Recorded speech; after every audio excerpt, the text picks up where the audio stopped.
And then we have Kingsley Schindler from Samsung Sport. In the midfield, we have Mohammed Kudus from West Ham United. We have Abu Francis from Cercle Bruges. We have Thomas Partey from Arsenal FC. We have Elijah Wilson from AG Auxerre. We have Majid Ashimeru from RC Anderlecht. And last but not least, the forwards, we have Abdul Fattah Ishiraku from Leicester City. We have Joseph Pencil from LA Galaxy. We have Ibrahim Osman from Feyenoord Rotterdam. We have Antoinne Semenyo from AFC Bournemouth. We have Inaki Williams from Athletic Bilbao. We have Jordan Ayew, has now changed to Leicester City. And Brendan Thomas Asante from Coventry City. I'd like to hand over to Mr. Henry Asante to just give you some updates on injury, on players who couldn't come due to injuries. Thank you very much. So the players are 23. Some of them couldn't make the squad because of various injuries. The first one is Salisu Abdul Samad. He has a muscle injury. Patrick Pfeiffer, also a muscle injury. Gideon Mensah has a muscle tear. Ernest Nuama has an inflammation, so he couldn't make the squad. Kamaldeen Sulemana, ankle injury. And then Ibrahim Sulemana, twisted ankle, so he couldn't also make the squad. Ladies and gentlemen, let's not forget that Joseph Addo, who got injured somewhere last year before the Africa Cup of Nations, is now on his way back to full recovery. He's involved in team training at Celta Vigo, but he's not much fit. Because of that, the technical staff decided to leave him out of this squad. Also, Daniel Kofi Kyere, who's been injured for quite a long time, is also now on his way back to full fitness, for which reason he was left out of the squad. So that's by way of updates on injuries and reasons why these key players were left out. Thank you. Asari has been named. Coach, please, I want to know that our GPL, is it competitive? Our GPL, the players are not performing well. Our GPL, is it because that's why they're in? It hasn't got anything to do with which league they're playing, and surely some leagues are maybe higher rated. If I think about the British Premier League, it's very high rated, right? And if you can compete in that league, you definitely have a squad, place in our squad. But like I said, at the moment or in general, it doesn't matter to me which league a player is playing. But if I see the performance and the performance can fit in our system, then I'll call it.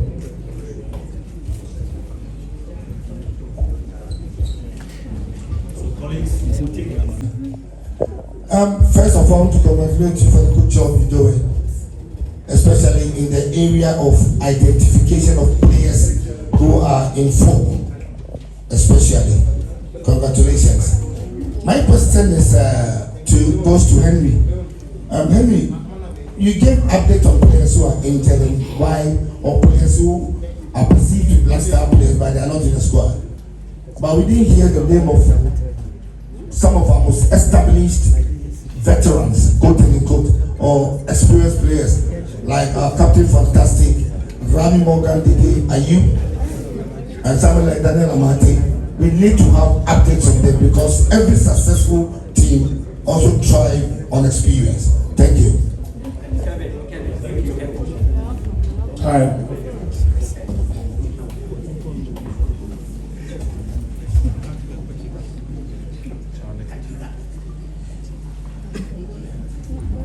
Kelvin Owusu, TV3. Coach, we've seen a bright start to life in England for a player like Forsen Amankwa. What could be, the reason why he's missing from the squad? And Forcing Amankwa. Yes, we've seen a bright start to life for him in England, but he's not in the squad. And also, we know out of the leadership in the team, looks like it's left with Thomas Partey. In the event of him not starting the game, what is the leadership hierarchy like now? At this very moment, John Benson is in Kumasi, and he was there last week as well to observe the pitch.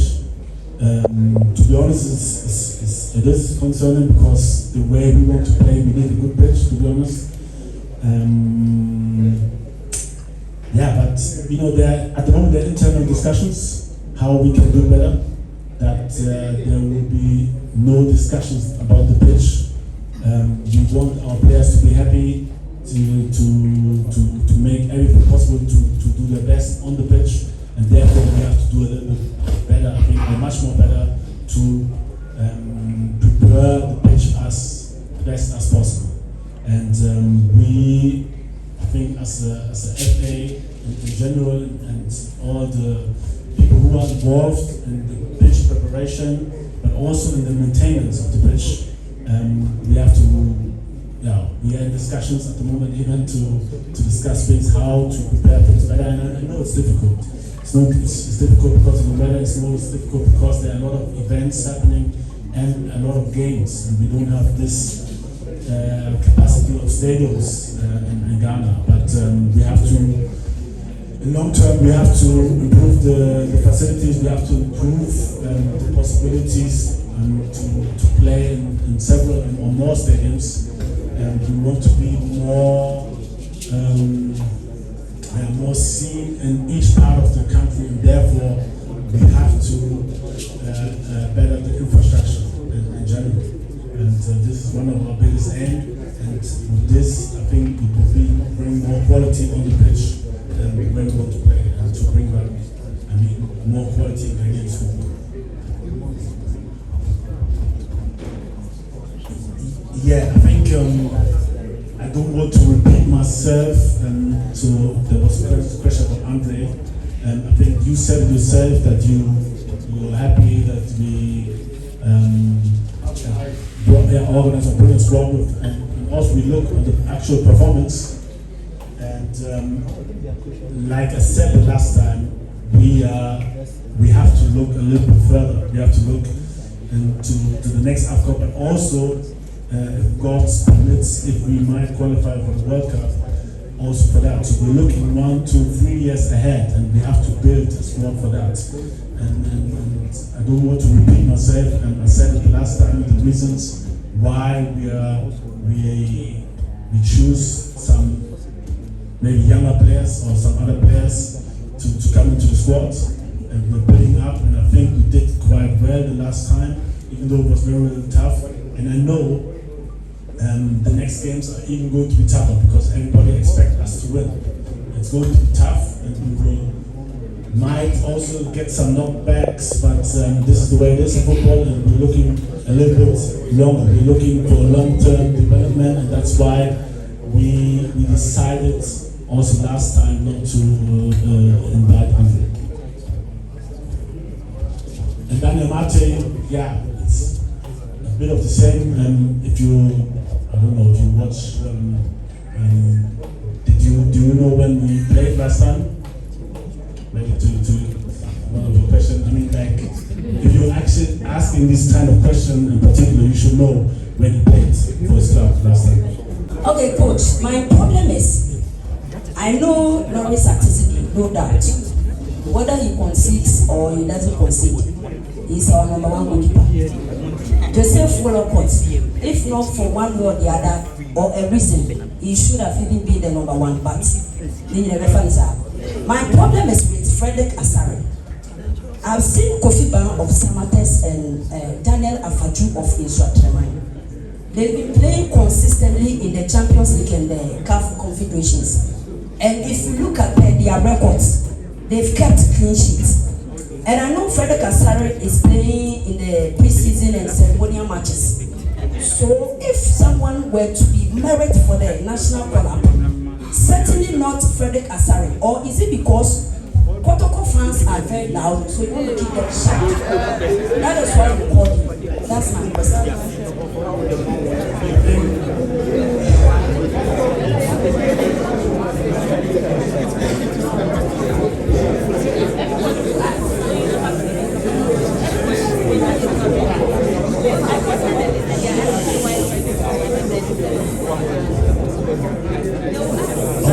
So everybody can have his opinion, and I respect that. So this is your opinion. We have other opinions there. I think, and you're right. The goalkeepers you mentioned are very good.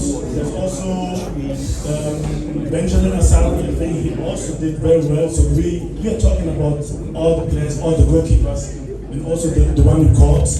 But at the end, we decided for Frederick, and yeah, for me, he did well.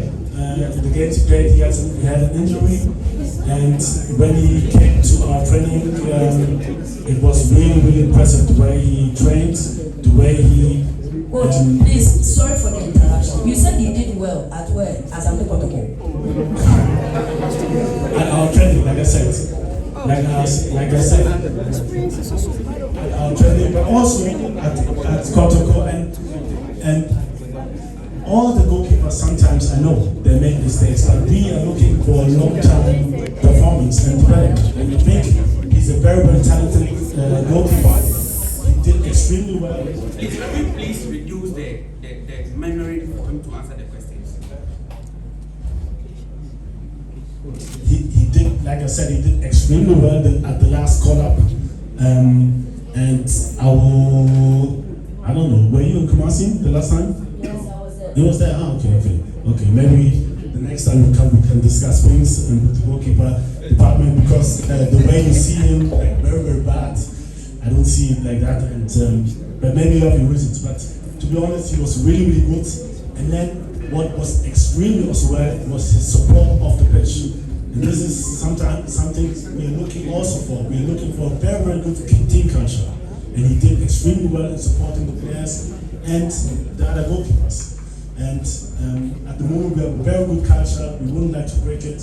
And surely we'll be watching him, we'll be watching other goalkeepers when the season will start.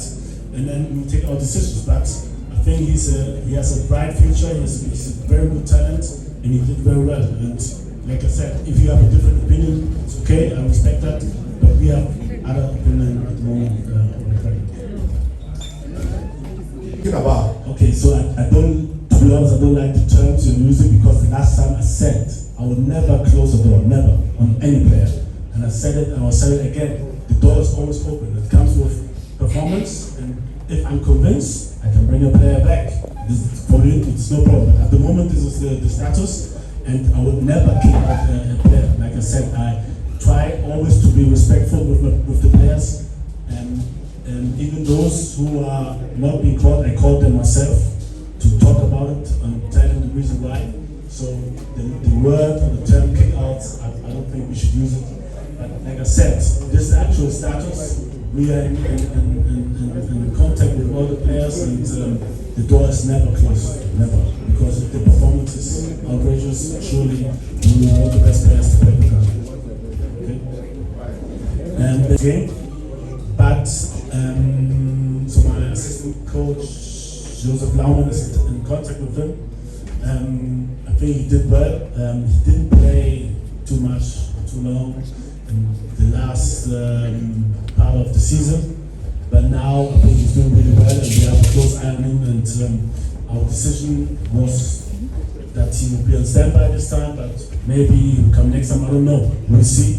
I think he's, like you said, he has a good start, and it was a close decision in all. With Ati-Zigi, with Mohammed, Kudus, with Salisu, experienced players who easily can replace him as a captain. And I, in discussion with the coach, also plead for Partey to stay in the team. So for me, like I said, it doesn't matter where you play. If the performance is good, it's there. So and all the players, always you have to think about whatever which player you mentioned, you have to think about. If I call one of those players, you have to think about, is he better than one of the players we called?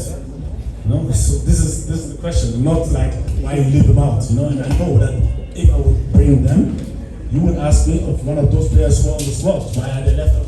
I know it's your job and you have to ask, and I respect that, but the truth is, like, I always try to get the best team in which I think we can win. That's all. And if they play wherever they play, it doesn't matter.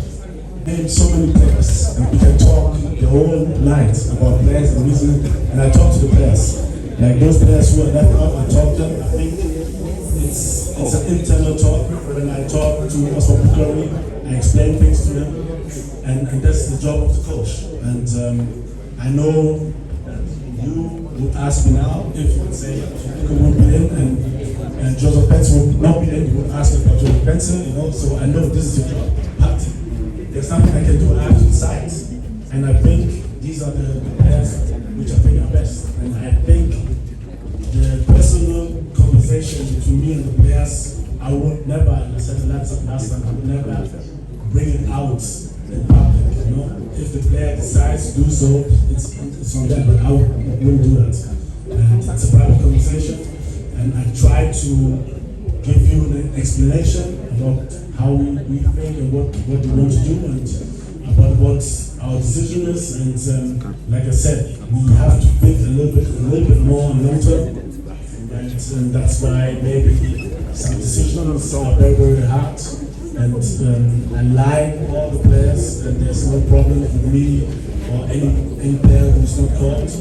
And this is all I can say. With Baba Rahman, it's a little bit special because he decided not to come. Yeah, I explained last time.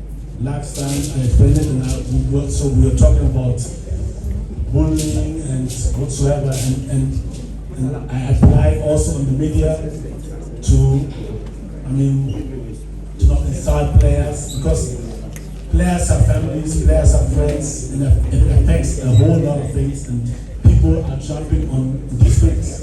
And we are all human beings. Doors always open, and I would really like to hear, like, okay, let's say Brian Benson, you know, if you want to know, please tell me who would you take out?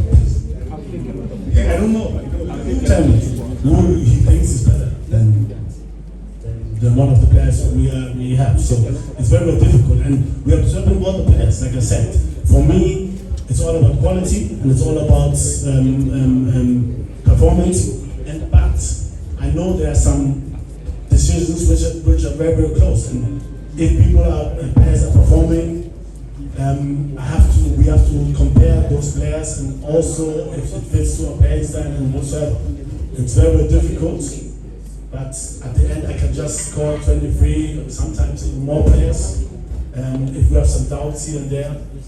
But this is my job, and I have to take this decision. And these are the players who are decided for. And it doesn't mean that the others are doing bad. And sometimes it's just like slight decisions. It's just some little details where we discuss it in our coaching stuff, where we decide at the end who will come. Time, and now they're still not here, so but the door's open. It's just like, to be honest,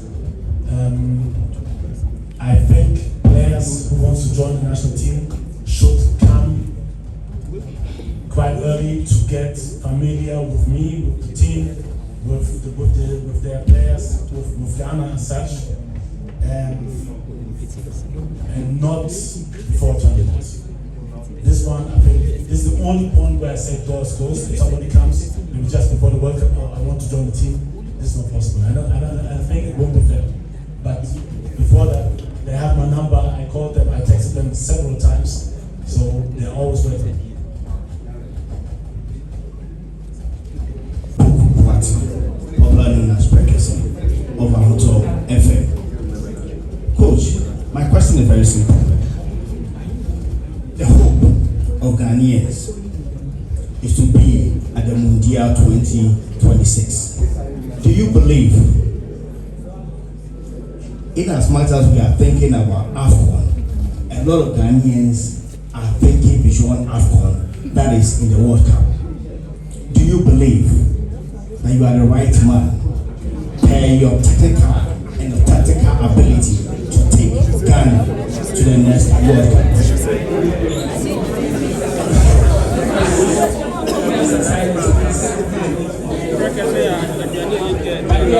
Silence, please. The coach wants to answer. Silence, please.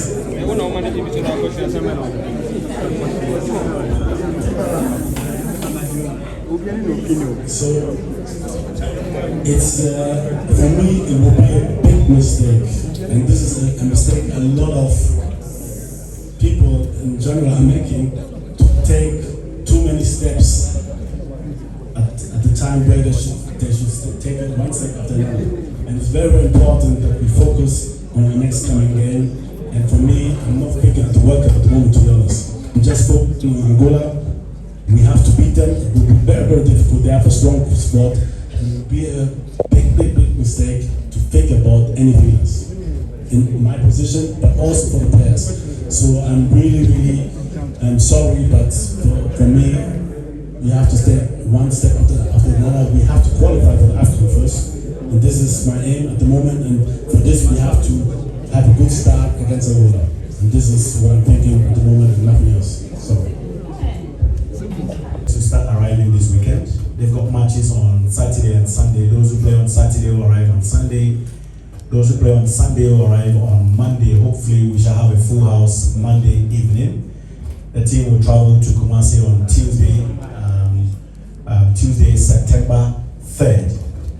And then we'll have 2 training sessions in Kumasi, Tuesday afternoon, Wednesday afternoon, and the game is on Thursday. Let me mention that the technical team has taken a decision to open the Thursday training Accra.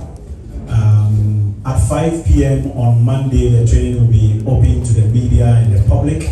That is the first training in Accra. And then when we arrive in Kumasi on Tuesday at 5 p.m. again, we shall have the first training open to the media and the public. But yes. So please take note of that. Before we go, I would like to introduce, we've been joined by the president of the Ghana Football Association. And